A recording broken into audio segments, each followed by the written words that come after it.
Tom Reed stood at the entrance of the Galactic Academy of Advanced Sciences, his sturdy backpack slung over one shoulder. The massive crystal spires of the academy reached toward the twin purple suns overhead, their surfaces reflecting the light in ways that would have seemed magical back on Earth. But Tom wasn't here to admire the architecture. He was the first human exchange student in the Academy's 1,000-year history. A gentle breeze carried what looked like floating blue cotton candy toward him.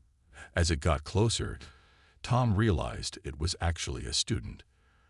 The creature's translucent body pulsed with soft light as it approached. "Welcome. You must be the Earth student," the being's universal translator chirped. "I'm Blue. That's the closest translation of my name your languages can manage." The mist being bobbed in what might have been a greeting. Tom smiled, careful not to show too many teeth. He'd been briefed about how some species found Earth predator features unsettling. "Nice to meet you, Blue. I'm Tom." "We should hurry," Blue rippled anxiously. "The mandatory safety orientation starts in 10 minutes, and Professor Bright gets quite agitated when students are late." Tom's smile faded slightly. He'd hoped the Academy would waive the basic safety courses for him, considering Earth's classification as a death world. He'd learned most of these survival skills as a toddler. But rules were rules, even if they made no sense. The classroom was a large amphitheater filled with beings from across the galaxy. Some floated, others crawled, and a few seemed to exist in more dimensions than Tom could properly see. At the front stood Professor Bright, an impressive figure with multiple limbs and eyes that seemed to look everywhere at once. "Ah, our Earth representative has arrived," Professor Bright announced, causing every eye, sensory stalk, and perception organ in the room to turn toward Tom. "Please take a seat. We were just discussing the importance of environmental hazard awareness." Tom sat next to Blue, who had condensed into something resembling a seat. The professor activated a holographic display showing various warning symbols. "Today's lesson covers basic survival scenarios that every spacefaring species must be prepared for," Professor Bright continued. "We'll start with gravity variations. Even a 0.2 increase in gravitational force can cause severe strain." Tom tried not to yawn as the professor described what he considered a light workout.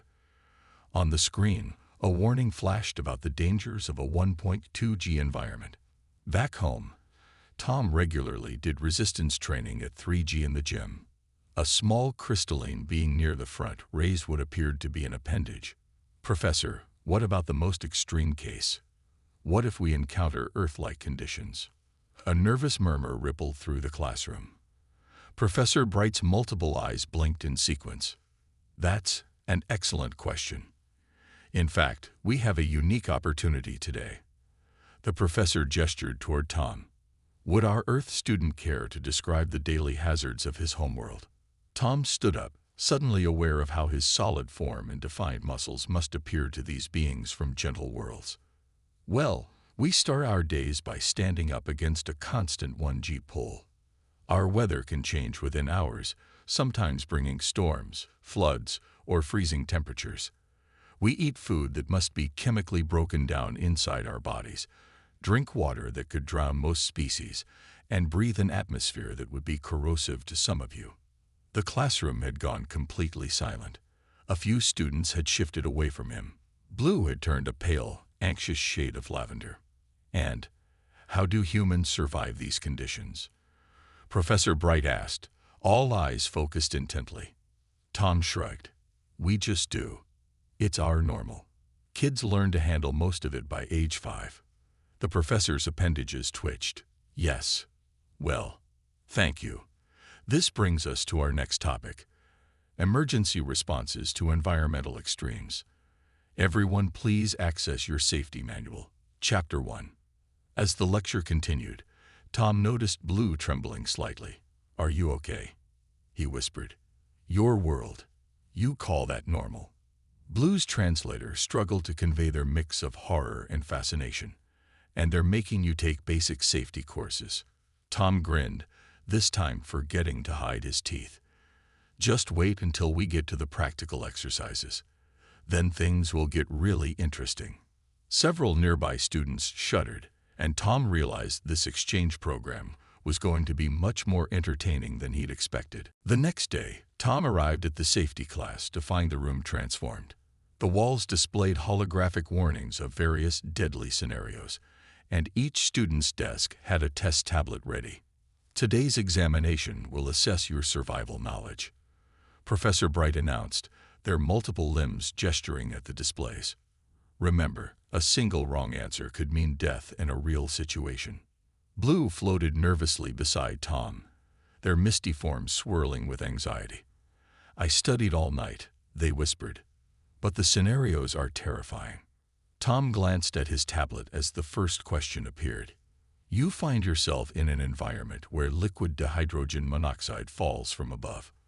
What is your survival response? He couldn't help but laugh. They were talking about rain.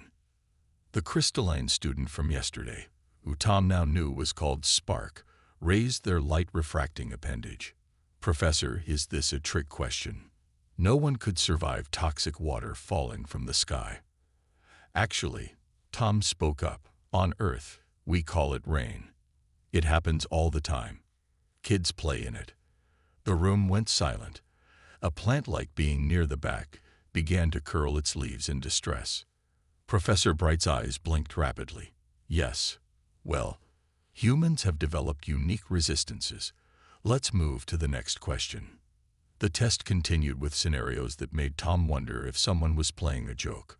Walking in temperatures below 20 degrees Celsius. He'd gone skiing in -10. Lifting objects weighing more than 20% of your body mass.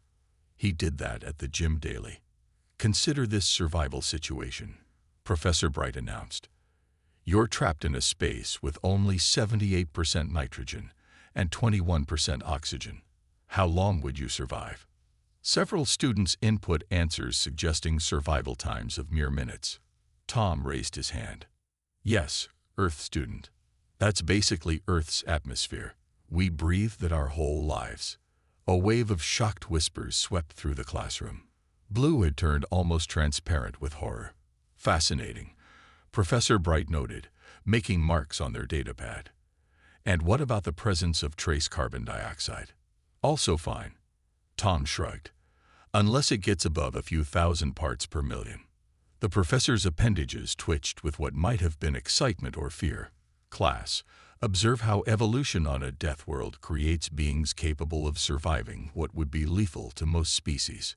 The next scenario showed a being falling from a height of 2 meters. The suggested survival responses included immediate stasis activation and genetic dispersion for future regeneration.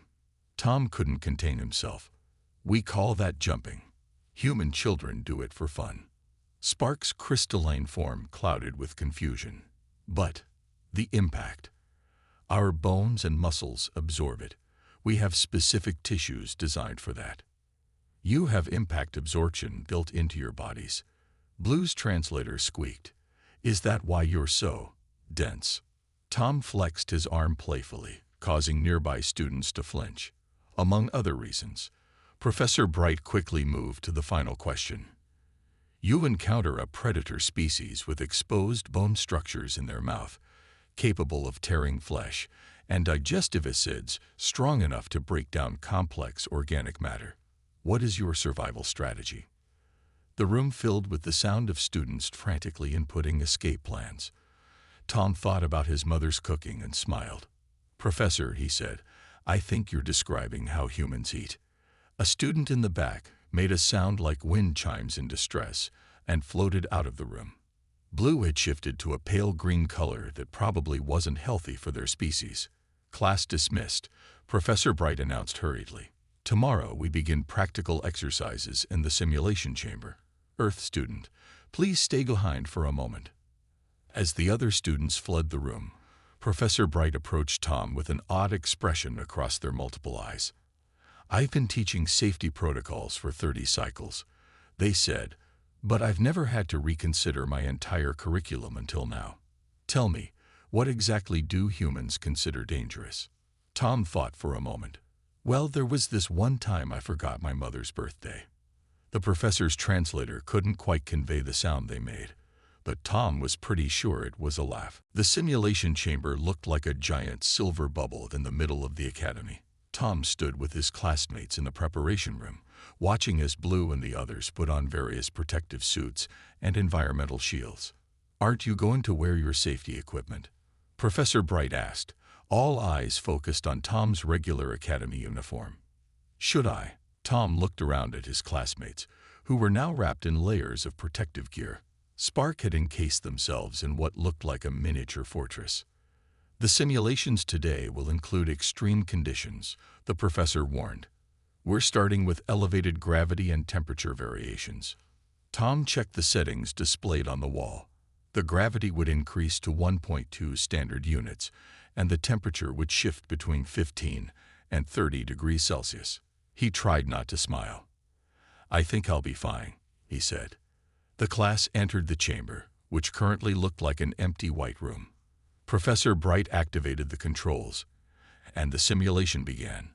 The gravity increased, causing several students to activate their anti-grav units immediately. Blue condensed themselves into a tight ball, while Spark anchored their crystalline form to the floor. Tom did a few jumping jacks to warm up. "Earth student." Professor Bright's voice came through the speakers. "Please demonstrate proper safety protocols." "These are my safety protocols," Tom replied, now doing push-ups just to show off. "On Earth, we call this a light workout." A plant-like student named Root extended their vines in curiosity. "You can move freely in this crushing gravity." "Crushing." Tom stood up and jogged in place. "This is nothing. Want to see something cool?" He dropped into a handstand and started walking on his hands. Several students activated their emergency beacons. The temperature began to drop, and the chamber's walls simulated a cloudy day. At 15 degrees Celsius, most of the class had activated their thermal regulators. Blue had started vibrating rapidly to generate heat. "How are you surviving without temperature controls?" they asked Tom through chattering energy pulses. Tom, who had barely noticed the change, shrugged. "This is like a nice spring day back home. Sometimes we eat frozen treats in weather colder than this." Professor Bright quickly raised the temperature to 30 degrees.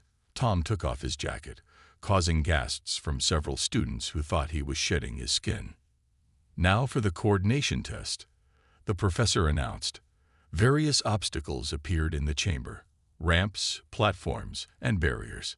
"Navigate the course while maintaining your safety protocols," Professor Bright instructed. The alien students proceeded with extreme caution. Root extended their vines to test each surface before moving. Spark rolled themselves forward in their protective cube. Blue tried to float over everything, but kept getting pushed down by the gravity. Tom parkoured through the entire course in 30 seconds. "That's not fair," Spark protested. "He's using his dense muscle tissues and reinforced bone structure." "Yeah," Tom grinned. "That's kind of the point." Professor Bright introduced the next challenge. "You must now traverse a section containing multiple environmental hazards." The chamber divided into zones.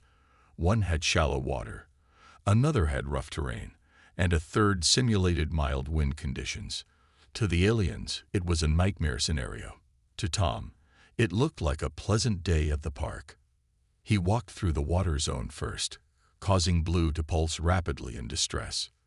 "You're allowing the dihydrogen monoxide to touch your exterior?" they asked in horror. "We're mostly made of water," Tom replied, splashing playfully. Several students retreated to the chamber's edges.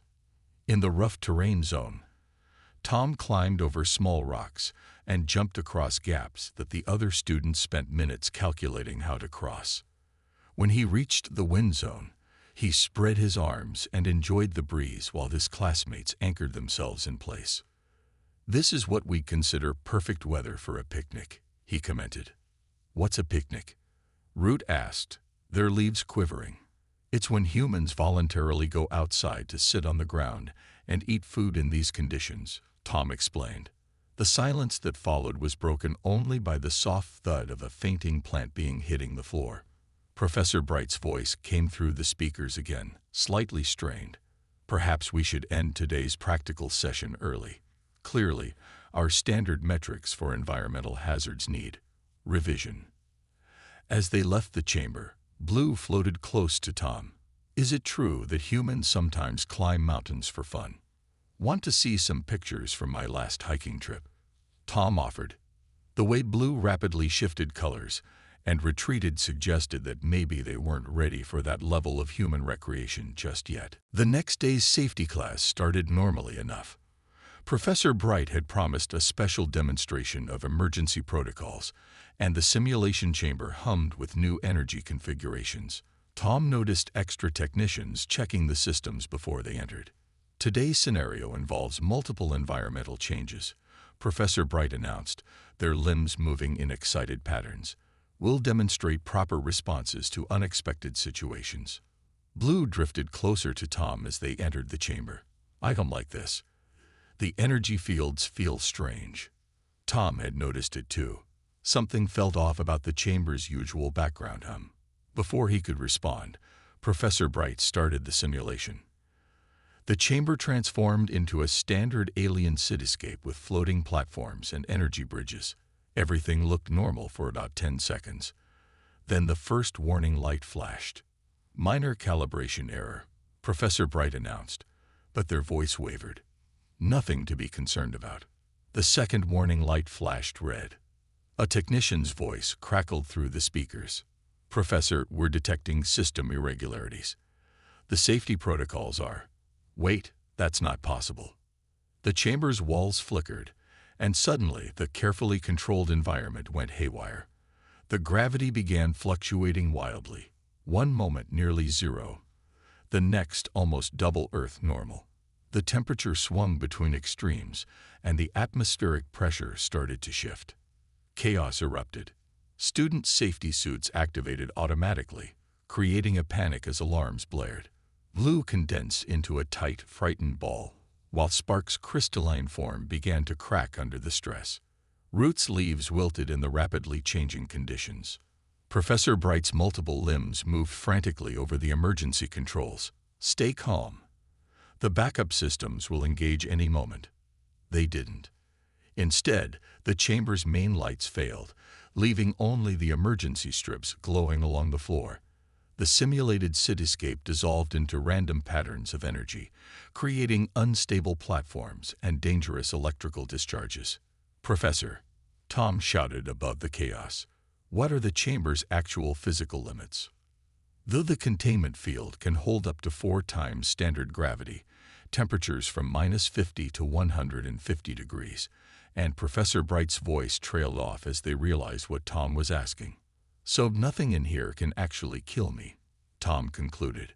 The other students stared at him in horror as he removed his academy jacket. Right, time for some real emergency protocols. Tom's mind raced through his basic survival training. First priority. Assess the situation. The chamber was about 30 meters across, with 20 students plus the professor. Most of the aliens were protected by their suits, but those systems were draining fast under the extreme conditions. Blue, he called out. Can you still sense energy patterns? The misty alien pulsed weakly. Ah yes, but everything's wrong. The main control node is burning out. Professor, what's the fastest way to shut this thing down manually? Professor Bright's eyes blinked in sequence. The emergency override. But it's on the other side of the chamber, past those energy discharges. No safety system could. Tom was already moving. He pushed off during a low-gravity moment, using the momentum to carry him through a high-gravity pulse. His muscles, evolved on Earth, handled the stress easily. An energy discharge crackled nearby. He tucked and rolled, feeling his hair stand on end, but otherwise unharmed. Is he insane? Someone screamed. No, Blue's translator crackled. He's human. Tom reached the override panel, which was now sparking with uncontrolled energy. The panel's surface was hot enough to burn most species, but to Tom, it just felt like touching a car hood on a summer day. He punched in the emergency sequence. Nothing happened. The panel's fried. He called back. We need a physical disconnect. Professor Bright's translator squealed. The main power coupling. But the temperature there would melt standard protection. Tom looked up at the glowing coupling near the ceiling. Would it melt steel? No, but then it won't melt me.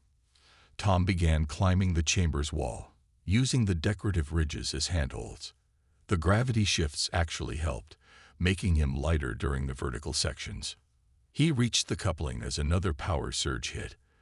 The metal was hot enough to glow, but Tom remembered the time he'd helped his uncle fix a radiator. He gripped the coupling with both hands and pulled.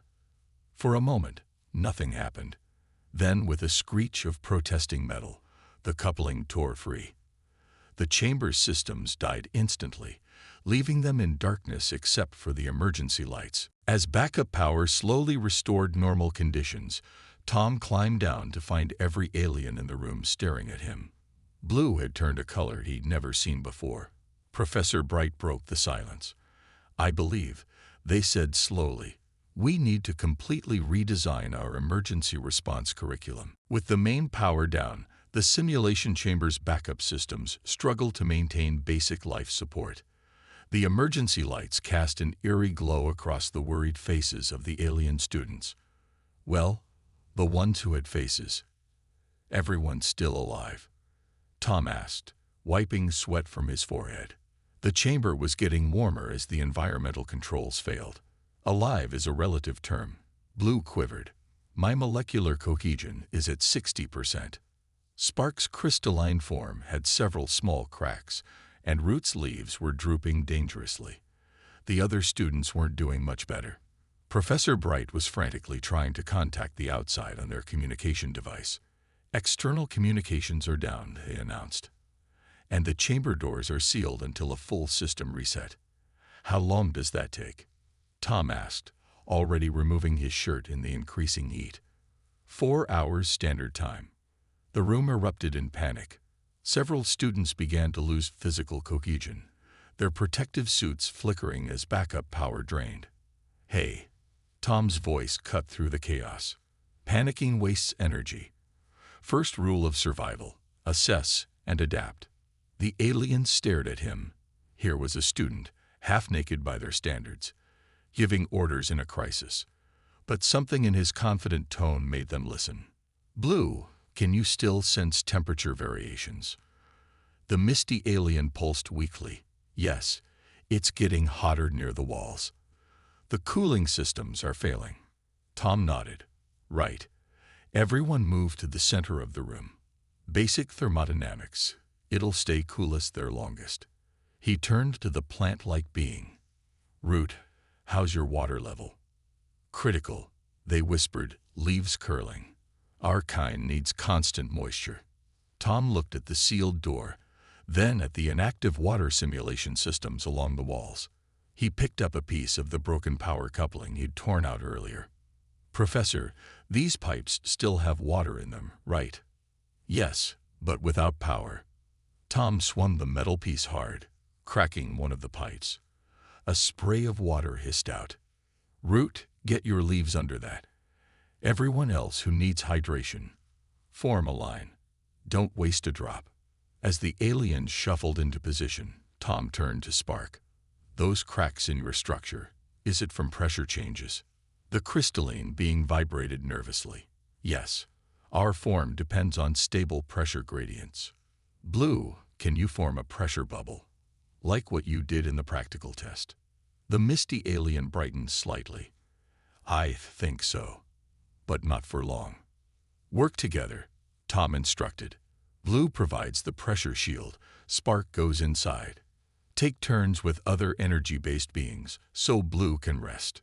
As the aliens began cooperating, Tom stripped more panels from the walls, creating reflective surfaces to direct the emergency lighting for better visibility. He arranged them to also help disperse the rising heat.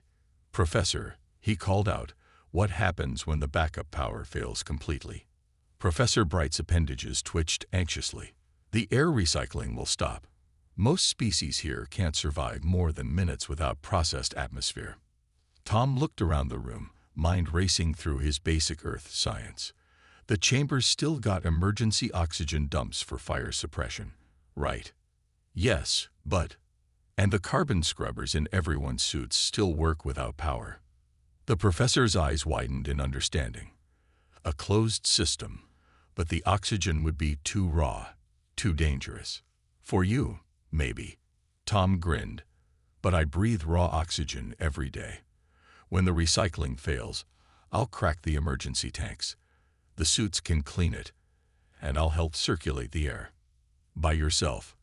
In this gravity. Tom was already doing warm-up stretches. Ever heard of earthquake rescuers? Humans train for way worse. As the hours passed, Tom kept moving. He jogged around the chamber's perimeter to create airflow, helped Blue maintain pressure shields, and redistributed water from the broken pipes. When the main lights flickered completely out, he told stories about Earth's natural disasters to keep spirits up, though this seemed to terrify some students more than the darkness. "You mean humans regularly survive these hurricanes?" asked Root from near the water spray. "Sure. We board up windows, stock up on food, and have hurricane parties." "Parties? During Deathwind?" Tom shrugged, completing another circuit of the room. "Humans adapt. It's kind of our thing." Blue, who had gradually shifted from terrified to fascinated, pulsed thoughtfully. "Is that why you seem so prepared for this?" "Honestly." Tom paused to help stabilize a weakening pressure shield. "This is probably the safest crisis I've ever been in. Try getting caught in a Canadian winter power outage. Now that's scary." The aliens collectively decided not to ask about Canadian winters. Some knowledge was too terrifying to share. 3 hours into the crisis, the chamber's situation was getting worse. The temperature had risen to levels that made even Tom uncomfortable, and the backup power was nearly depleted. Most of the alien students had huddled together in the center, their survival suits running on minimal power to conserve energy. 20 minutes until total system failure, Professor Bright announced, their usual confident tone replaced with worry. "The rescue teams still can't breach the main doors without risking a catastrophic pressure change." Tom wiped sweat from his face with what remained of his shirt. He'd been circulating the chamber continuously, helping maintain the makeshift life support systems they'd cobbled together. Now he paused, looking thoughtfully at the sealed main entrance. "The doors are rated for what 4 times standard pressure?" he asked. 5 times, the professor corrected. "They're designed to contain any simulation disaster." Tom walked over to examine the door seals. "And they open inward, right?" Blue, who had been helping maintain a pressure bubble for some crystalline students, drifted closer. "What are you thinking? Even maintenance bots can't force those doors." "Maintenance bots aren't from a high-gravity world," Tom replied, running his hands along the door's edge. "Professor, if we lost pressure in here suddenly, would the doors auto-release?" "Yes, it's a failsafe, but..." Professor Bright's eyes all widened at once. "No, that's impossible. The pressure difference required would be lethal." "For most species, yeah." Tom was already removing his boots. "But humans evolved under crushing gravity with dense atmosphere. We can handle a few seconds of pressure change. Used to free dive when I was a kid." "Free dive?" Blue pulsed nervously. "Swimming deep underwater without breathing equipment. Listen when I give the signal. Everyone needs to activate their suit's emergency pressure seals. Professor, get ready to transmit the emergency override as soon as the pressure drops." The alien students stared in horror as Tom explained his plan. He would manually rupture the chamber's atmospheric recycling system, causing a sudden pressure drop. The fail-safes would trigger, forcing the doors open, but only if the pressure difference was extreme enough. "The safety systems are designed to prevent exactly this kind of scenario," Professor Bright protested. "That's because your safety systems never considered that someone might do this on purpose." Tom grinned. "Humans are good at turning safety features into escape routes. We call it creative problem-solving." He positioned himself near the main atmospheric controls. Everyone sealed up. "Blue, make sure that pressure bubble is strong. Root, get your leaves away from the water spray." It's about to get messy. The aliens scrambled to prepare. Tom took several deep breaths, oxygenating his blood like he'd learned in swimming classes. 3, 2, 1. He slammed his full body weight into the atmospheric control panel. The metal crumpled under the force of his Earth-evolved muscles, and suddenly, the chamber's atmosphere began venting rapidly. Warning lights flashed everywhere as the pressure plummeted. Tom felt his ears pop and his lungs strain against the pressure change. His vision started to darken at the edges. This was worse than any free dive he'd attempted. But he'd calculated right. Just as spots began swimming in front of his eyes, he heard the distinctive crack of the door seals failing. The massive doors burst inward with a thunderous boom. Emergency response teams that had been waiting outside rushed in, restoring atmosphere and power. Medical units immediately began attending to the students. Tom sat down heavily, letting his body readjust as oxygen flooded back into the chamber. A medical scanner hovered over him, beeping in confusion at his readings. Your internal pressure should have caused severe damage, the medical tech said, waving more sophisticated scanning equipment around Tom's head. Nah, just need a minute to equalize. Had worse pressure changes in airplane landings. Blue, who had maintained their pressure bubble successfully through the chaos, drifted over. You deliberately subjected yourself to a near vacuum to save us. Well, yeah, Tom shrugged. Couldn't let my study group fail the survival practical, could I? Professor Bright, who was being checked by another medical team, made a sound that the translators couldn't quite handle. Study group. You just turned a catastrophic system failure into a successful evacuation using nothing but basic physics and what did you call it? Creative problem solving. And high school swimming lessons, Tom added helpfully. Though my old coach probably didn't expect me to use freediving techniques for space station emergencies. A rescue coordinator interrupted, holding up a datapad.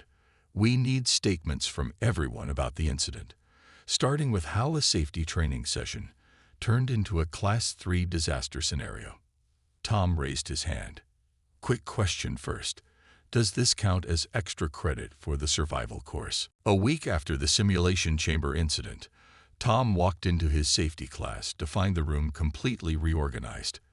The usual rows of seats had been replaced by a circular arrangement, and Professor Bright stood in the center with an unusual number of data pads floating around their multiple limbs. Ah, Earth student. Perfect timing, they announced as Tom entered. Or should I say, Assistant Instructor Reed.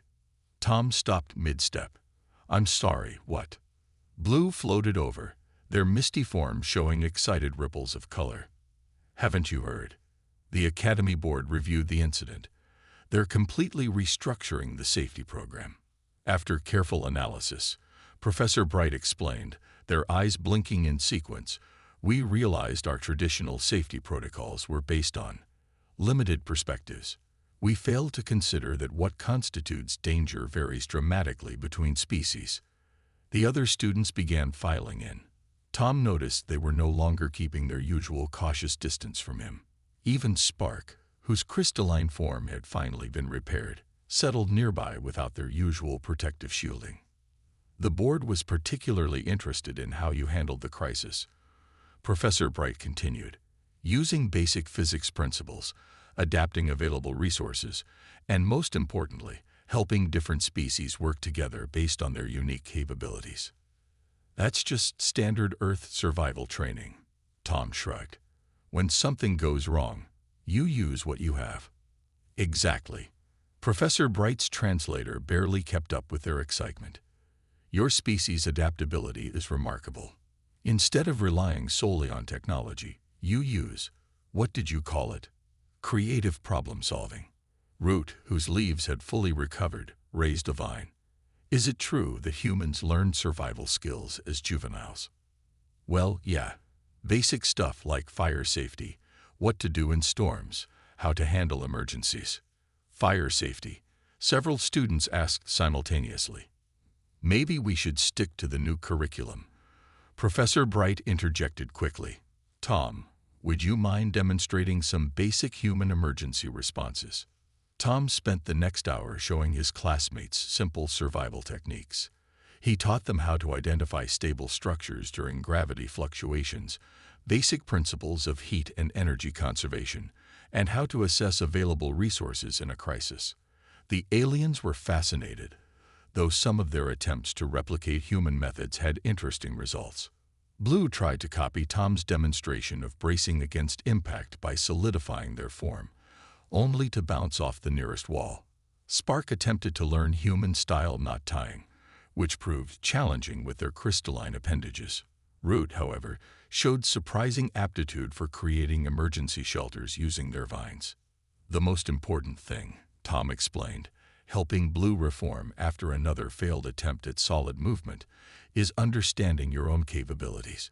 Humans don't survive because we're the strongest or most advanced. We survive because we learn to work with what we have. Speaking of learning, Professor Bright announced, the board has another proposal. They want to offer a new course, Deathworld Adaptation Strategies, Learning from Human Resilience. The room went quiet. Tom blinked. You want me to teach other species how to think like a human? More precisely, how to adapt and survive using minimal resources. Your methods during a crisis saved lives, Tom. That's knowledge worth sharing.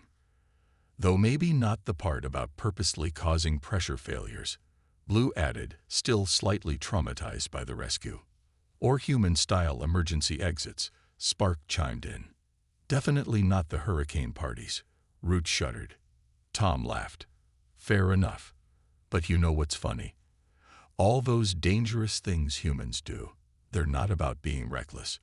They're about understanding our environment and learning to work with it instead of just trying to control everything with technology. Professor Bright's appendages moved in what Tom had learned was their equivalent of a thoughtful nod. Perhaps that's the most valuable lesson. Sometimes the safest approach isn't about having the best protection, but about knowing how to handle yourself when that protection fails. Does this mean I finally passed the basic safety course? Tom asked hopefully. Pass it. Professor Bright's translator crackled with amusement. The board is considering making it a requirement for all instructors to take your new course. After all, who better to teach survival than someone from a species that treats it as a basic life skill? Tom grinned as he looked around at his alien classmates. Just wait until I tell them about camping trips. The collective groan from the class suggested that some human survival strategies might need to wait for the advanced course.